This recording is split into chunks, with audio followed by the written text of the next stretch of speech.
এটা কি কথা? ঠিক আছে, গাড়ি আইলে ঠিক করছি জল পাই শুধু।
কি হয়েছে?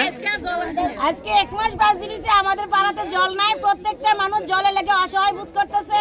একদিন গাড়ি এসে জল দিয়ে গেছে, কিন্তু আজকে 26-27 দিন হইছে যে আমাদের এখন জলের ব্যবস্থাই নাই। এই সব জলের আমাদের প্রয়োজন, আমাদের মেশিন ঠিক করতে হবে। এটাই আমাদের আজকের আন্দোলন। যতক্ষণ মানে মেকানিজম না আইবো, মেশিনের সুইচ ঠিক করে নাইবো, আমরা এই রাস্তা ছাড়তাম না। বাস আমরা একটা কথা, আমরা ঝগড়াঝাটি করতাম না, আমরা আপুসে আয়ক, বাস আমরা এতটুকুই কথা। কতদিন পর্যন্ত আপনারা জল পাচ্ছেন না? আজকে 1 মাস 5 দিন। এতদিন কিসের জল খেতেন আপনারা? আমরা বৃষ্টি আসাতেই প্রকৃতির জল খেয়ে আমরা এতদিন বাইচা রইছি। নাহলে আমাদের পাড়ার কেউ এটা নিয়ে মাথায় দিছে না। আর তো পঞ্চায়েত ভিডিও সব বাকি সব।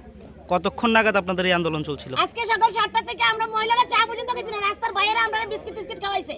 আমরা এই না খাইও তারপর এখানে বয়ে রইছে যে আমরা জল চাই। এখনো পর্যন্ত কোনো প্রশাসনিক আধিকারিক আসছেন না কি? আইছে না এখন পর্যন্ত।